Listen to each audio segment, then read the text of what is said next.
Ipinakita ng kapatid niya sa drawing ang miyembro ng kanyang pamilya at may dagdag pa dito, ang kaibigan niya na si Steve.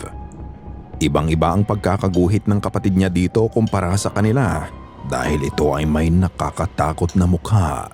Ito pa nga at ginawan ng ilang viewers ng AI replica si Steve. Pagbaling ng camera sa staff room, sa siwang ng pinto makikita mo ang parte ng mukha na nakasilip sa kanya. Nang matapatan nga ito ng flashlight ay bigla itong nagbago.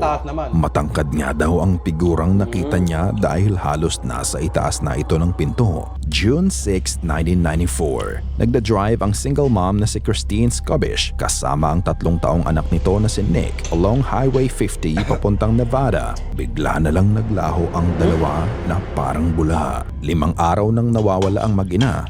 Si Deborah Hoyt at ang kanyang asawa ay nagmamaneho din sa parehong ruta sa Highway 50. Madaling araw na yon nang may madaanan sila na naging dahilan ng pagkataranta nila. Sa gilid ng daan, nakita ni Deborah ang imahe ng isang babae na nakahandusay. Makikita mo ang bata na patingin-tingin sa kwarto niya as if she can sense something, and then out of nowhere, isang nakakapangilabot na sigaw ang bumalot sa kwarto. So yun. Hi Facebook. Hi YouTube. So magre-reaction video kami and then ito yung part 2 ng ano na Mukbang namin. mukbang. Kay Sir Goosebumps ulit tayo, top 5. So Sir Goosebumps. Goosebumps, ilahin mo kami patas. Huwag mo kami copyright. Okay. So ano panonoorin natin, Kuya Ramram? So ang panonoodin natin ay yung malajablong ano, yung malajablong. Ito. Top 5. Oh, top 5 ghost camera. Habang naglalaro. Oh, sige. Kanin.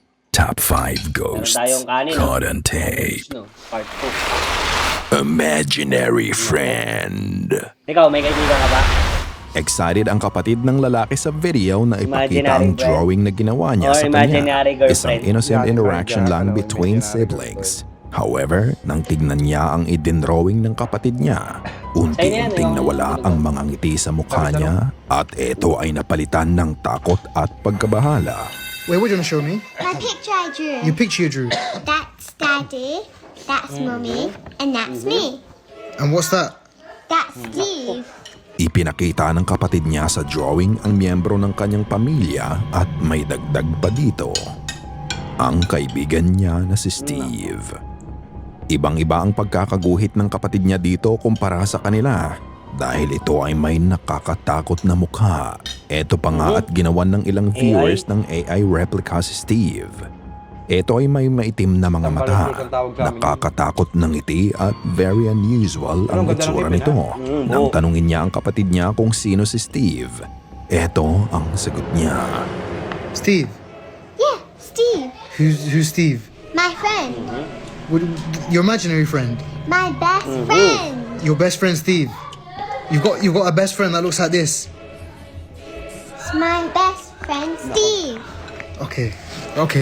I'm leaving the house. Ayon sa kapatid niya, si Steve ay best friend niya. Hindi nga siya makapaniwala sa narinig niya.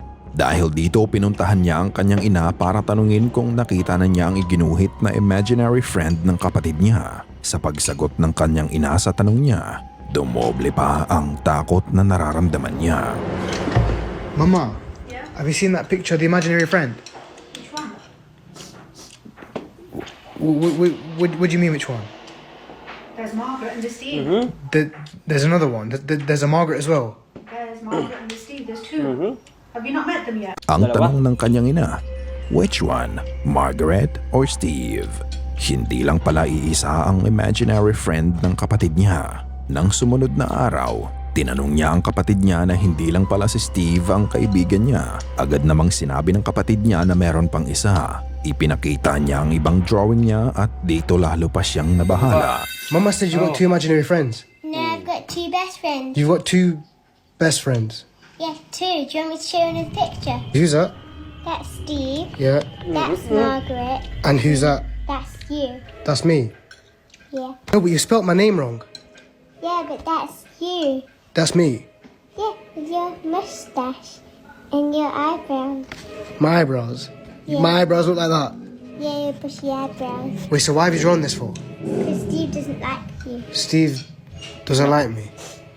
Yeah, but Margaret likes you. Margaret likes me.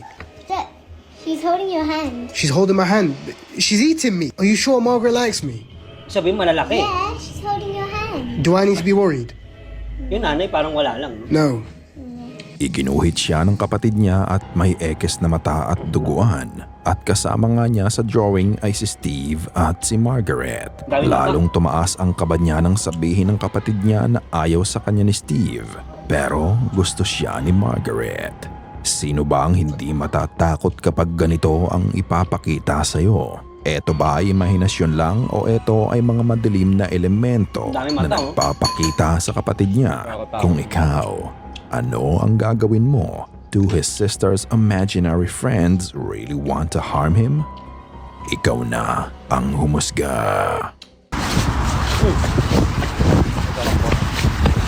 Listen, if anyone wants to nuke the house, if we've got any pyromaniacs, please message me. Staff room. Ito kaya.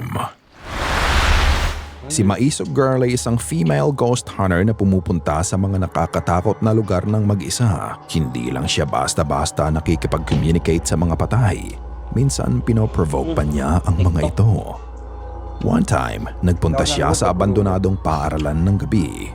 Dito ay may narinig siyang naglalakad malapit sa kanya. At bumigat na din ang pakiramdam niya. At pagkatapos nun, eto ang nangyari. Mamaya na ako. Sige. Wait lang, may naglalakad, Ay, Tagalog. guys. May naglalakad, guys. Malapit sa akin. Wait lang. May naglalakad. May narinig Kala ko, ano? ako. Ibang bansa. Oh my God, ang laki ng puno dito, ah. May naglalakad akong nakaano. Pinagpapawisan na ako. Ano kaya lugar yan ni ate?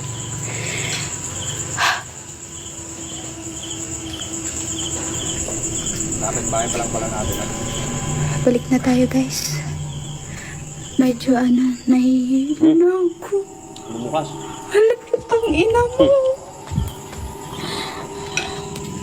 Namay ako pala.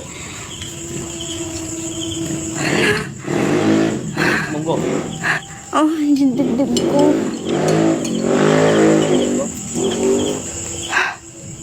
Ay, Diyos ko, Lord.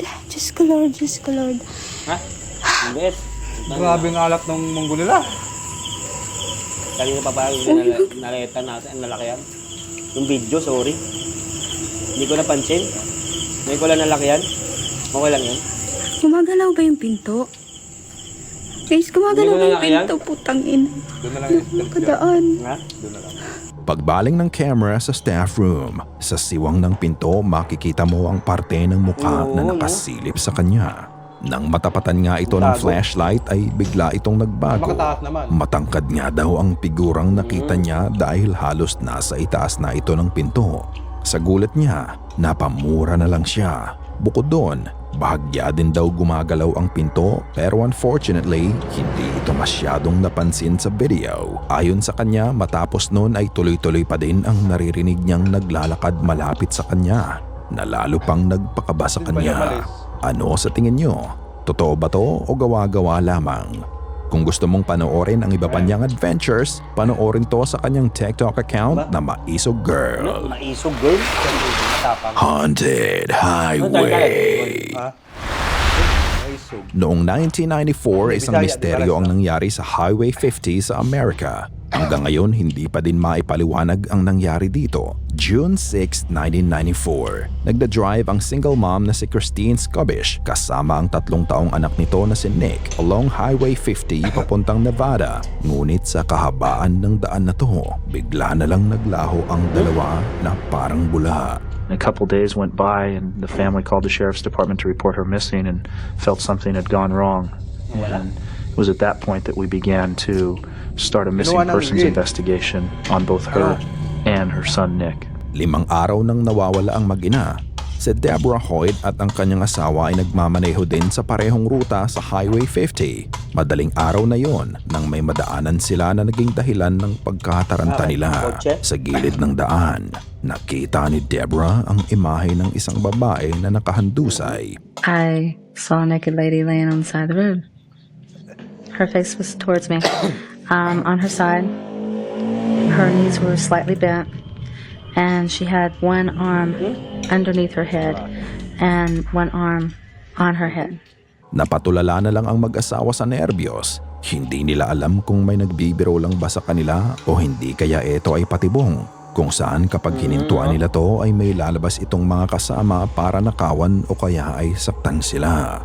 Nang medyo makalayo na ang dalawa, kuminto sila sa pinakamalapit na phone booth na nakita nila at tumawag na nga sila ng pulis para i-report ang nasaksihan nila.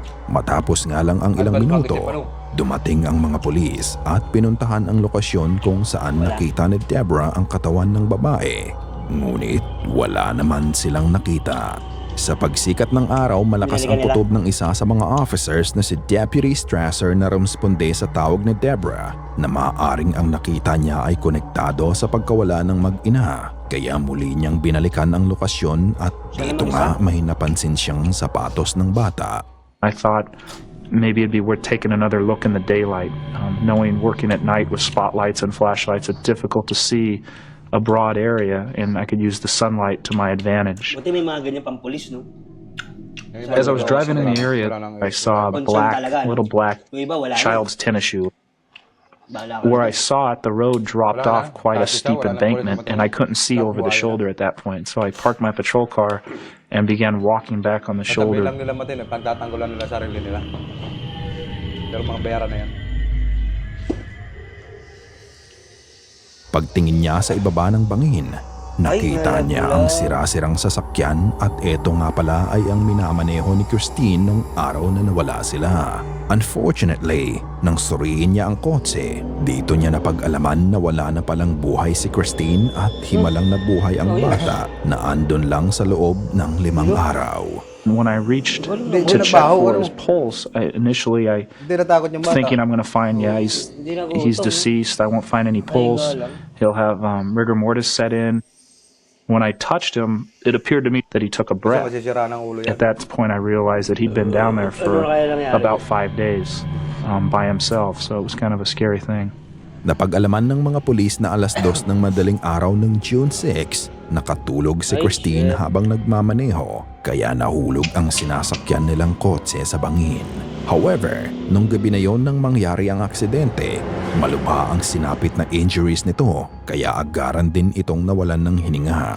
Kung si Christine ay agad na namatay nung gabi na yon, then sino o ano kaya ang nakita ni Deborah sa gilid ng daan? 5 araw matapos mangyari ang aksidente. Naniniwala sila na ito ay ang kaluluwa ng ina na gumawa ng paraan para masagip ang Pero anak yung bata, niya. buhay pa, ba't hindi gumagalaw? The doctors down there that I spoke with said that when they received him, based on his condition, they estimated he probably had about an hour to an hour and a half left to live. Christine was seatbelted, fully clothed, probably killed on impact in that accident. So there was no way that I remember seeing lights, but I just remember that there was something there. There was something right next to the car the entire time, next to my mom. I have a very distinct and vivid picture of it in my head. I mean, it was just a light. It was a big light. And then through the back window of the car itself, I could also see the same thing next to the road.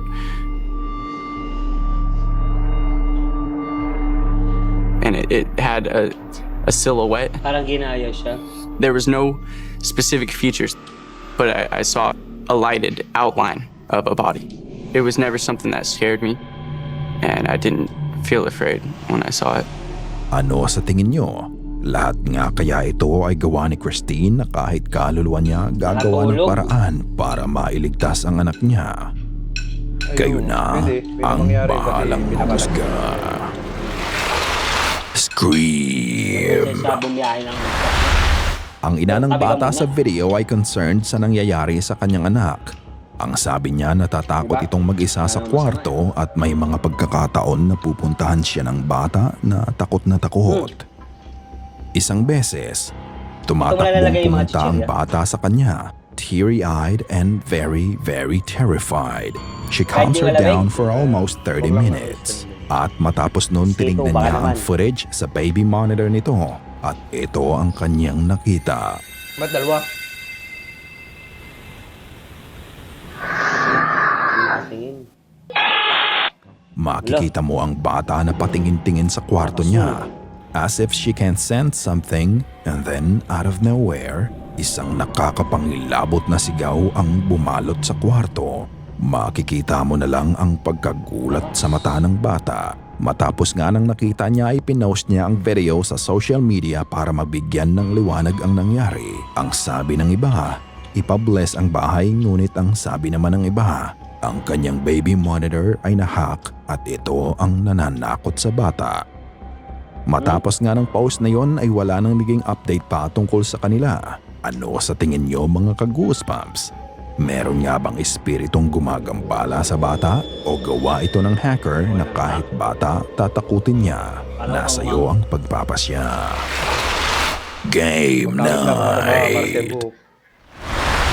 May dalawang magkakaibigan ay nagla-live stream at hindi nila alam may makukunan sila na talagang magpapabilis ng tibok ng puso nila. Ang dalawang bata na to madalas gumawa ng live stream sa gabi habang naglalaro sila ng video game. Nung gabi na yun, bukod sa paglalaro nila, meron pa palang kakaibang mangyayari. Naglalaro sila sa sala nang may marinig silang ingay na nanggaling sa kusina.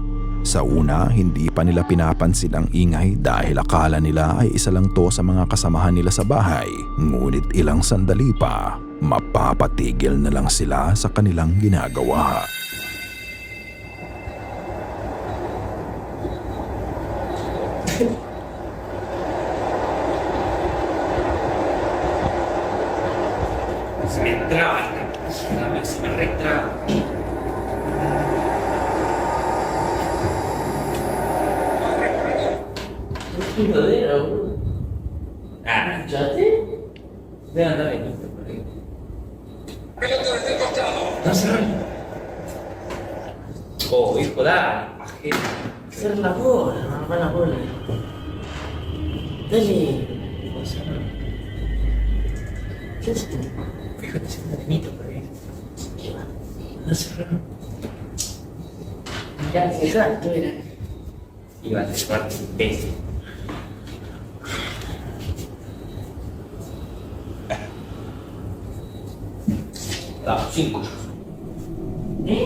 Nalaglag yung upuan. Sa kusina, Stay nga, makikita mo stay. na bumukas ng mag-isa ang pinto Walis. ng refrigerator nila. Ang akala ng dalawa ay gawa lang ito ng kasama nila sa bahay na nagising at kumuha ng makakain at nakalimutan itong isara ang pinto ng ref. Maya-maya pa, pinuntahan na nga ng isa sa kanila ang ref at sinara ang pinto nito. Ngunit pagbalik nito sa sala, bigla na lang gumalaw ang isang silya sa harapan nila. Parang hinatak ito ng kung anong puwersa na hindi nila nakikita. Nanigas na lang ang dalawa sa nasaksihan nila. They realized that what happened isn't normal and it's a supernatural thing. So, what do you think? Totoo kaya to? Katulad ng dati, nasa iyo ang pagpapasya. Ikaw na ang bahalang humusga. Sana ay kinilabutan ka sa mga video na aming itinampok ngayong gabi. Kung may nais kang ibahagi ay bukas ang aming email na goosebumps@gmail.com at Facebook page. Check out our TikTok page na din at Goosebumps Top 5. At kung hindi ka pa nakasubscribe at nakalike sa channel at video na ito, gawin mo na. Kung nais mong walang nilalang na bumisita sa'yo mamayang gabi. Okay, so outro na tayo. So, bye-bye Facebook. No, baba YouTube. Ikaw, ano masasabi mo dun? So, Ang mga hindi siya video masyadong ninyong creepy. Hindi masyado. Okay. So, bye-bye. Oh, stop na.